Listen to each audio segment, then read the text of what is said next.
What's going on, my pretty pandas? It's your Huggable Hipster here, and welcome to today's Tea Talk. Now, this is a new and improved Tea Talk where we are going to have different sections. That's right, I said sections. The first section is obviously going to be talking about the latest games, gaming equipment, all the things that have to do with the gaming awesome nerdiness. The next section is going to be for YouTube news, world news, anything that has to do with something that is relevant to the platform, to the place where I am currently publishing this video. The next section is going to be a book of the month where I talk about my favorite book from the previous month that I have read. The next section that we're going to be focusing on would be a Did You Know section where I talk about random facts, little quibblies of knowledge, if you will. And the final section would be a comment of the day from you guys, the viewers, where you guys get to post your questions, comments, problemos, hates, whatever you want to ask or hate at me or whatever it is. I'm gonna put it in this video. That way I can either shade you or promote you to a higher ranking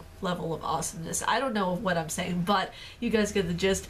Anytime you guys post a comment, I will pick from any comment that I get, whether it be Twitter or Instagram or here on YouTube, and I will put it in the Tea Talk. So what do we have in the gaming world that's popping and snapping and making its comeback and making its way downtown? Well, Emily Wants to Play 2 came out with a demo.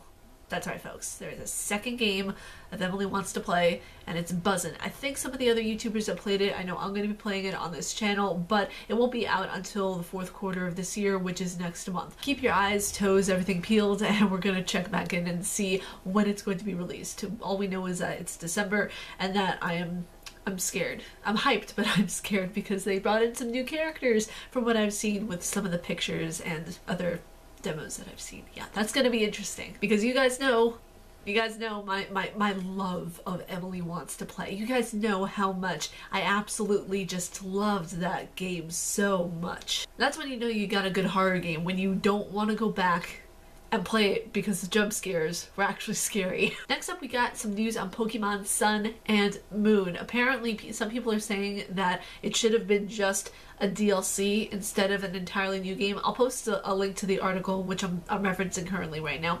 But it's apparent to everyone that the first Sun and Moon game was a lot better than this one because some are saying there were bugs, some are saying that it just wasn't as good and as well flowing as the previous game.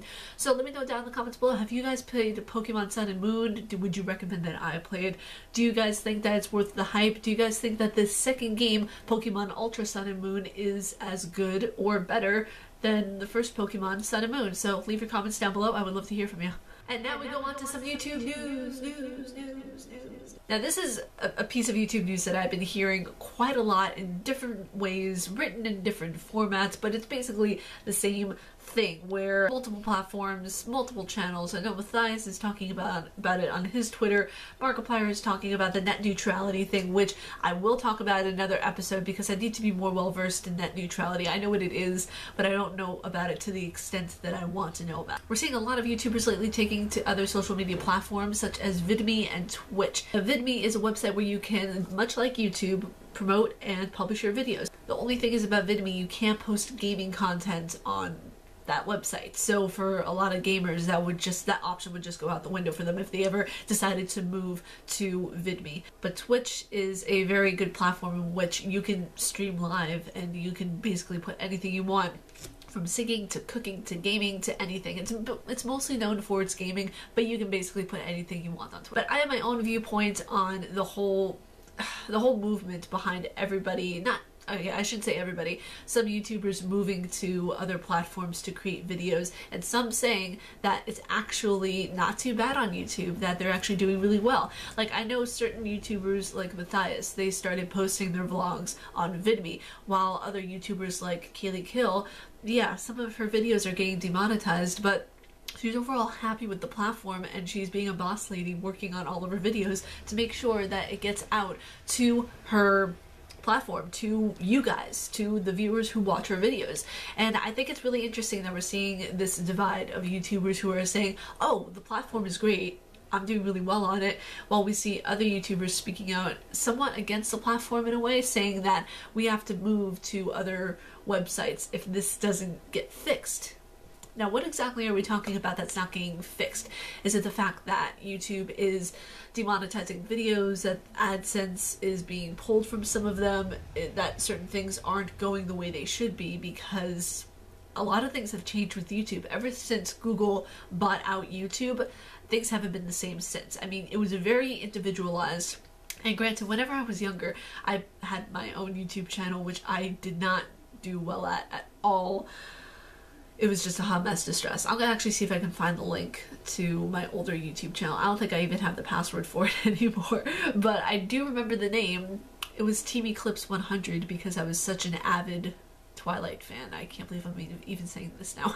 but basically, my point is that some YouTubers are fine, but other YouTubers are looking for answers. Me personally, I'm in this homeostasis right now with YouTube. I have a really great audience and I have a really great support group for what I do with my channel. Would I love to grow in numbers? Sure, every YouTuber wants to grow in numbers, but I think at some point YouTubers have to take a little bit of a self-reflection and ask themselves, are you just doing this strictly for business, or are you happy with where you are? I feel like if you're doing this for a living, then you kind of have to grow and mature your business plan. And I understand why certain YouTubers are saying, oh, we have to go to other platforms, because it's still a business at the end of the day for them. They still have to make money, feed their families, do things the way they've always been doing them, which is A, create great content for people and for themselves, because at the end of the day they're the ones who are creating it. They have to be happy with it, and they also have to stick to, like I said, their business. How are they going to feed their families? What's their next move going to be? And then there are other YouTubers like me who don't make as much money from it, who say, hey, I want to create great videos because I really love what I do, and I want to create them because A, I really have a passion for it and I enjoy making them, and also for you guys, the viewers, because I know you guys enjoy them too, and I want to give you guys what you all enjoy. So that's a big thing. It's a big distinction that goes without saying. It's one of the paramount decisions that YouTubers have at the end of the day. Are they passionate about it, and can they turn it into a business, which a lot of YouTubers are fortunate enough to do at the end of the day.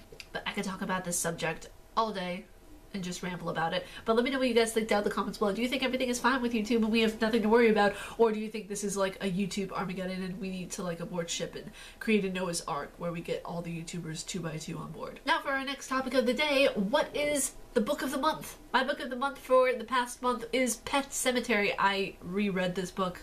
I absolutely love it. If you guys know me, you guys know I'm an avid fan of Stephen King. It is one of the very first books I read by Stephen King. Actually, the first book I read by Stephen King was Salem's Lot when I was like 13 or 14 years old. Amazing book. I don't know why my mom let me read that book when I was so young. So I got to read Salem's Lot whenever I was 13 and 14, and I remember reading it and thinking, this is not for a person of my age. Pet Sematary is one of the creepiest books I've ever read by Stephen King, besides It. It, I think, as a book, it's way better than any of the movies. Of course, the book is going to be better than the movies, but this book, it's dense, it is long, it is very, how should I say this?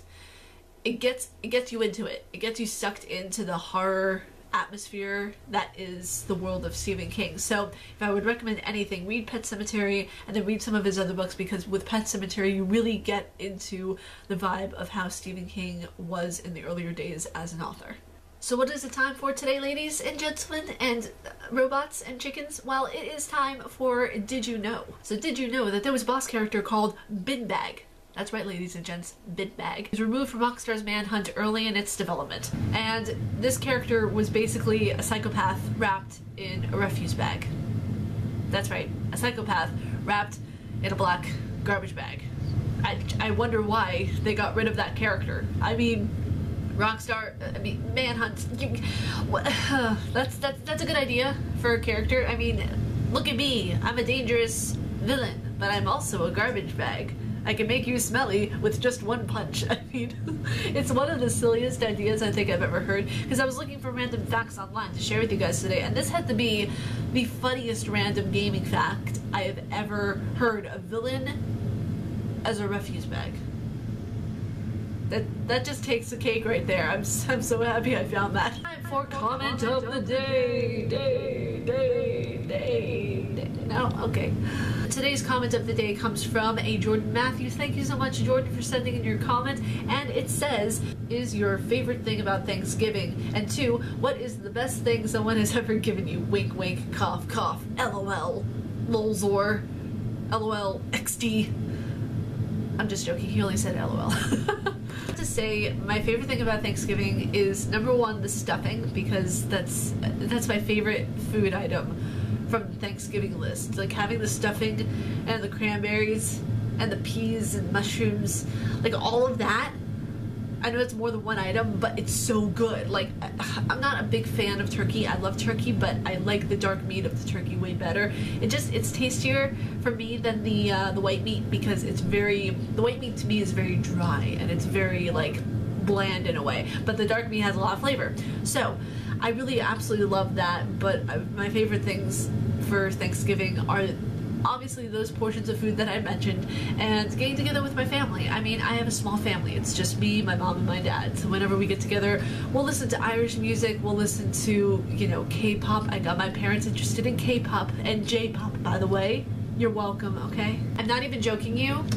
This autographed picture means the world to me. Like, Pepper, thank you so much, Naomi and Jordan. Just thank you. Like, this is one of the most badass gifts I've ever gotten. Okay, this was awesome. It was really good. I mean, look at this. Look at this. She's gorgeous, by the way. Look at Pepper and her. Pepper and her. That's awesome. I love it. I love it so much. So yes, that was one of the best gifts I have ever gotten. It was a belated birthday present, and I love it, and I'm going to treasure it, and I'm going to be framing it soon. So I'm really excited about that. But that is all for today's Tea Talk. If you guys like my face and what I do, please be sure to like and subscribe and hit the bell down below, because I make videos every damn day. Stay casually nerdy, you guys. Now we'll talk to you all in the next video. Peace.